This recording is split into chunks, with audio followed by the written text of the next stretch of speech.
자, 맨 처음에 딴 건 됐고, 거기 강의 개관 보면요. 어쨌든 이 순환은요, 사례에 이제 중점을 둘 겁니다. 그래서 행변설기 요 책에 집중을 하고요. 체크리스트라고 이제 나눠드린 거, 그거 가지고 이제 쟁점 정리를 간략하게 하고, 사례에 이제 집중을 할 겁니다. 자, 1페이지 맨 밑에 나와 있지만 제가 항상 강조하는 거, 이해, 암기, 답안 작성 훈련, 이 세 가지가 반드시 이제 충실하게 돼야 되는데, 금년도 예비순환부터 이제 충실히 따라왔다면 어느 정도 이해는 될 거예요. 근데 안타까운 게 이해는 됐다고 생각하는데 돌아서면 이해가 안 돼요. 그죠? 저를 만나고 얼굴 보고 있을 때는 이해가 되는데 돌아서면 이해가 안 돼요. 근데 또 들으면 아, 그랬었지 하고 또 이해가 될 거예요. 그래서 자꾸 이제 리마인딩을 하시면 될 겁니다. 네, 훈련은 이번에는 이제 이틀에 한 번씩 시험을 보게 되니까 반드시 시험 안 보지 마시고 꼭 보시면서 못 본다 하더라도 점수가 잘 안 나온다 하더라도 스트레스 받지 말고 꼭 보시기 바랍니다. 내년 시험에서 점수 잘 받는 게 중요한 거지 모의고사에서 점수 잘 받는 게 중요한 거 아니에요. 제가 가장 하지 말라고 하는 게 내가 아직 잘 못 쓰니까 쪽팔려서 공부 더 열심히 해가지고 답안 잘 쓸 수 있을 때 그때 답안을 써야지 이런 생각을 하고 있는 사람들이 많아요. 근데 그렇게 해갖고는 결코 실력이 안 늘어요.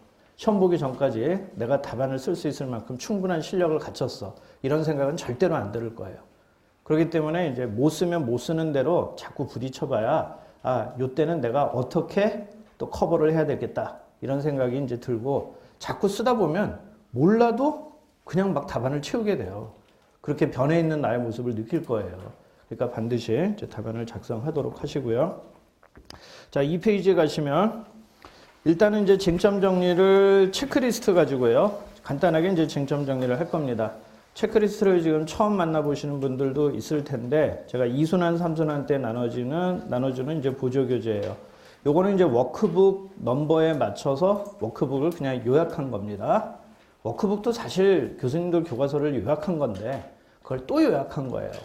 그러니까 뭐 굳이 지금 또 워크북 갖고 오라 그러면은 또 책 2권 무겁게 들고 오고 또 여러분 입에서 XX 나오고 이제 이럴 것 같아서 그냥 가벼운 마음으로 오시라고 그냥 그걸 더 요약한 겁니다.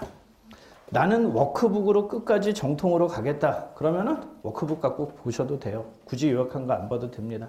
대신 이건 들고 다니면서 밥 먹고 나서 그냥 한번 쭉 스크린하면서 내가 어저께 배웠던 거 이렇게 스크린하기에 되게 좋아요. 또는 단권화 자료로 이걸로 활용해도 됩니다. 단권화 어떻게 해요? 묻는 사람들 많은데 단권화 해야 됩니까? 안 해야 됩니까?부터 한다면 어떻게 해야 되는데 저는 굳이 할 필요 없다. 그냥 강사들 체크리스트나 강사들 요약서 가지고 그거 활용하면 된다. 거기에 없는 거 보완하면 된다. 그거 만들 시간에 열심히 암기하고 써라. 저는 그렇게 권합니다. 근데 자기가 이렇게 뭐 독서카드나 이런 데다가 단권화 안 하면은 공부가 안 되는 사람들이 있어요. 그런 사람들은 어쩔 수 없어요. 해야 돼요. 그래야 공부가 되니까. 뭐 남들 하는 대로 다 똑같이 하는 게 중요한 게 아니라 내가 공부를 잘하는 게 중요한 거니까 내가 단권화 노트 안 만들면 공부 안 되는 사람들은 만들어야 돼요. 어쩔 수 없어요. 근데 그렇지 않은 사람들은 괜히 남 만드니까 나도 만들어야 되겠다 이런 생각하지 마시고 이런 체크리스트 같은 거나 또는 쟁점 감기 이런 것들을 활용하시면은 충분해요. 그리고 거기에 없는 거 정도나 가끔 듣는 거 있으면은 보완하시면은 단권화는 충분하니까 그거 굳이 만들 필요 없다. 이런 말씀을 이제 드리고요. 그래서 이 체크리스트 가지고 개략적인 내용 쟁점을 이제 정리를 할 겁니다. 그 다음에 이제 그 범위 내에서 이제 행변사기 이제 사례를 진도에 맞춰서 나갈 거예요. 이번에 이제 사례 풀이 보면은 이제 행변사기 기출 사례를 볼 거고요. 그리고 이제 모의고사 사례 해설을 하겠죠. 자, 행변사기 사례집도 이제 지금 처음 만나는 분들도 있을 거고요. 제가 1순환하고 2순환 사이에 요거 이제 총론 사례 특강을 했는데 그때 와서 여기 이제 들으신 분들도 이제 계십니다. 근데 요 사례집은 다른 사례집하고 다른 특징은 다른 사례집들은 대개 보면 이제 50점짜리면 그냥 50점짜리가 통으로 그대로 이제 소개가 돼 있어요. 제 워크북에 있는 사례도 그렇죠. 기출문제를 있는 그대로 다 소개를 했습니다. 근데 행변사기 사례집은 이걸 다시 진도별로 쪼개놨어요.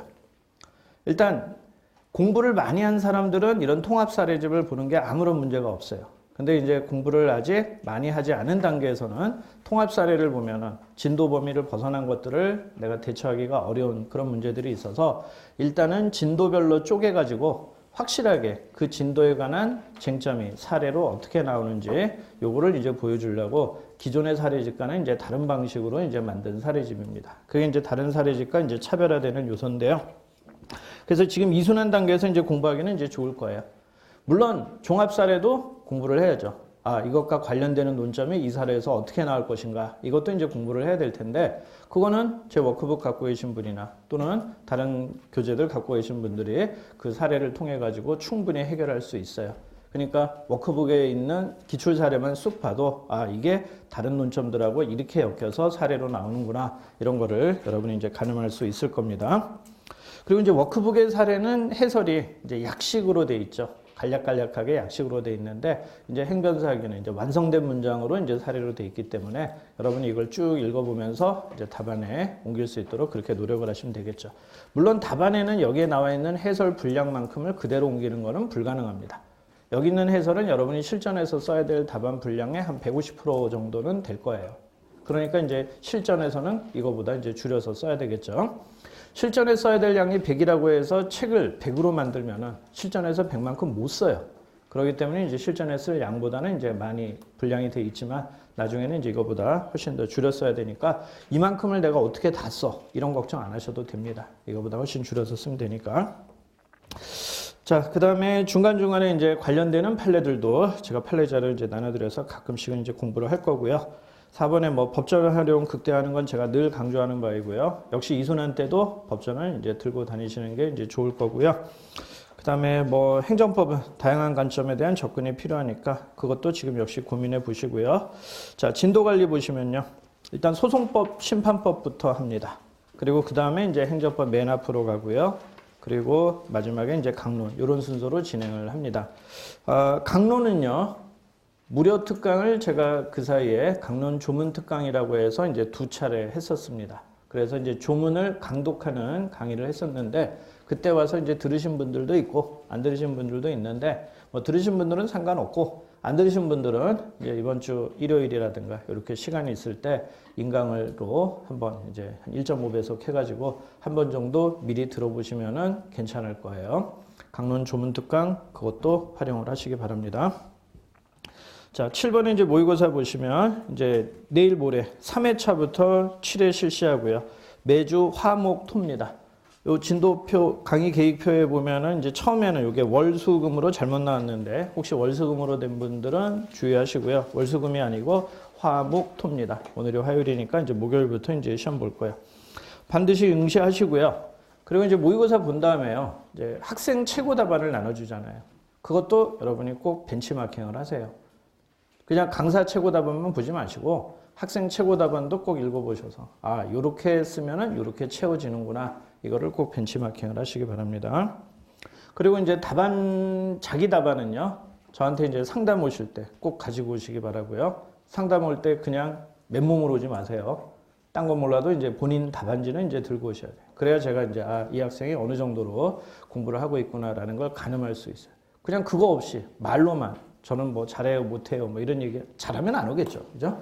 잘 어려우니까 이제 오실 텐데 그 상태에서는 제가 이제 상담하기 어려우니까 반드시 본인 답안을 갖고 오세요. 그리고 이제 8번에 보면 이제 그 채점위원이 채점평을 쓰기도 하지만 제가 또 직접 채점평을 써서 제공합니다. 요게 사실 굉장히 좋은 자료예요. 제가 1순환 때부터도 이제 나눠드리긴 했는데 여러분이 이 자료를 갖다가 내년 3순환 때까지 다 모아두시면은요. 예컨대 이제 원고 적격에 관한 사례가 나오면 이거는 내가 반드시 써야지. 이거는 이런 거는 쓰지 말아야지. 이런 걸 갖다가 이제 나중에 쭉 체크를 하면은요. 그게 여러분이 실전에 답안 쓸 때 아주 유용한 자료가 될 수 있어요. 근데 이제 한번 읽고 버리고 그러지 마시고요. 하여튼 그 채점평, 제 채점평을 잘 활용을 하시기 바랍니다. 그리고 제가 이제 개별 상담도 실시하니까 그거는 이제 내일부터 저 밑에다가 이제 표를 붙여 놓을 거예요. 표를 붙여 놓을 거니까 아마 모레부터 이제 상담을 실시하도록 할 테니까요. 그때부터 이제 오시기 바랍니다. 자, 학습 방법 공고에 가시면요. 예습은 지금 뭐 피셋에 바쁘신 분들은 예습을 실질적으로 하기 어려울 거예요. 그러니까 피셋에 조금 여유가 있는 분들은 예습을 꼭 해오시기 바라고 예습은 이제 간단하게 이제 스킵하시면 돼요. 특히 쟁점과 한계 같은 거 갖고 계신 분들은 그냥 쟁점과 한계 관련 진도 정도 쭉 쓱 읽고 오시면 됩니다. 그 중에서 특히 이제 가이드 부분이 있잖아요. 이 부분은 어떻다. 뭐 요거 정도는 최소한 읽고 오는 게 이제 좋을 것 같습니다. 아무리 피셋에 빡셔가지고 여유가 없어도 적어도 가이드 부분 정도만 쟁점과 한계 갖고 계신 분은 읽고 오시면 내일 어떤 걸 배우는구나. 알고 올 테니까 그 정도는 제가 권고합니다. 그다음 이제 수업 시간에 너무 필기 열심히 하지 말라고 제가 이제 필기 노트도 이제 제공을 해드려요. 필기 노트는 이제 1순환 때 필기 노트하고 비슷한 점도 있는데 거기에 더해가지고 사례 행변사기에 있는 이 사례를 갖다가 이제 도식화한 것들이 좀 추가가 됩니다. 그래서 이제 그렇게 활용을 하시고 그림 그리려면 그 사례에다가 이제 살짝 옆에다가 이제 추가하시면 될 거예요. 수업 시간에 괜히 그림 열심히 그리려고 하고 제가 하는 말을 갖다가 놓치지 마시고 제 말은 열심히 듣고 그림은 필기 노트 활용하시기 바랍니다. 그 다음에 그 3번에 수업 시간에 어쨌든 여러분이 임하는 태도도 제가 아까 대략적으로 말씀을 드렸어요. 공부 처음 하시는 분들은 어쨌든 아직까지 이해가 완벽하게 안 되기 때문에 다시 또 이해를 하도록 열심히 노력을 하시고요. 뭐 수년간의 이제 경험이 있으신 분들은 들으면 다 알 거예요. 특히 이제 2차 시험 보시고 경험 있는 분들은 들으면 다 그랬지 하면서 다 알아요. 다만 그거를 답안에다가 이제 막상 현출하려고 그러면 막히는 것 뿐일 거예요. 그러니까 그런 분들은 들으면서 즉시 수업 시간에 연습장에다가 열심히 써보면서 키워드라도 계속 현출해보고 이런 습관을 이제 들이도록 하세요. 자, 복습은 충실하게 하셔야 되겠죠. 내용을 이제 음미하시면서 적어도 이제 아무리 못 봐도 행변사기 오늘 배웠던 사례만큼은 다시 한번 쭉 이렇게 읽어보도록 하시기 바랍니다. 피셋이 아무리 바빠도 한두 시간 정도는 투자해가지고 요거를 꼭 하도록 하시기 바라고요. 그 다음에 이제 워크북 갖고 계신 분들이 사실 1순환 때 이제 워크북을 하고 2순환 때 워크북을 같이 한 번 더 보면은 좋습니다. 그러니까 하루에 행정법을 한 타임밖에 할 수밖에 없는 분들은 시간이 안 나올 거고 2타임 할 수 있는 분들은 복습을 하실 때 워크북 관련되는 부분을 이제 쭉 스킵하시면서 거기다가 다시 정리하시면은 기록이 또 기억이 새록새록 할 거예요. 자, 그 다음 이제 5번에 교수님 사례집. 뭐 이건 좀 볼 여유가 있는 분들이 많지 않겠죠. 근데 뭐 여유가 되신다면은 하여튼 사례집은 많이 보면 많이 볼수록 좋아요. 법리는 똑같으나 사안이 특이한 것들이 행정법에는 많아요. 그렇기 때문에 사례는 아무리 다른 것들을 많이 보더라도 역시 지나침이 없습니다. 그러니까 여유가 되시는 분들은 뭐 다른 교수님 사례집이나 다른 강사들 사례도 역시 봐도 좋습니다. 다만 사례집 보실 때는 꼼꼼히 보지 마시고 스킵을 하셔야 돼요. 스킵을 하셔서 아, 이런 사례에 뭐가 논점이구나, 이거 정도 캐치하고 논리를 어떻게 전개하나, 사안 포섭 어떻게 했나, 문제 제기는 어떻게 했나, 이런 정도만 보면 되지 굳이 일반론까지 또 꼼꼼하게 이렇게 보고 이거는 왜 워크북하고 왜 이렇게 다르지 막 이렇게 얘기하면은 그러면 시간이 없어요. 그러니까 이제 스킵을 하시기를 권합니다. 단권화는 제가 아까 말씀을 드렸어요. 그리고 단권화에 대한 가장 큰 오해는 덕지덕지 뭐 많이 갖다 붙이는 게 단권화가 아니라 내가 나중에 시험에 볼 말을 추려내는 게 진정한 단권화예요. 그래서 이제 최소화해서 점점 줄여가서 마지막에 남아있는 형광펜, 내가 좋아하는 색깔, 그 색깔만 시험 전날에 보면은 쭉 행정법이 한번 스킵이 될 수 있도록 그렇게 만드는 게 이제 진정한 단권화예요. 그래서 이제 키워드가 어쨌든 중요한 겁니다. 그 키워드가 여러분 머릿속에 살아있어야 시험장에서 키워드가 떠오르고 그 키워드를 여러분은 엮어서 문장으로 만들기만 하면 되는 거예요. 근데 키워드가 안 떠오르면 엮을 수가 없단 말이에요. 엮을래야. 그래서 이제 키워드들을 계속 이제 여러분이 기억을 해야 되는 거예요.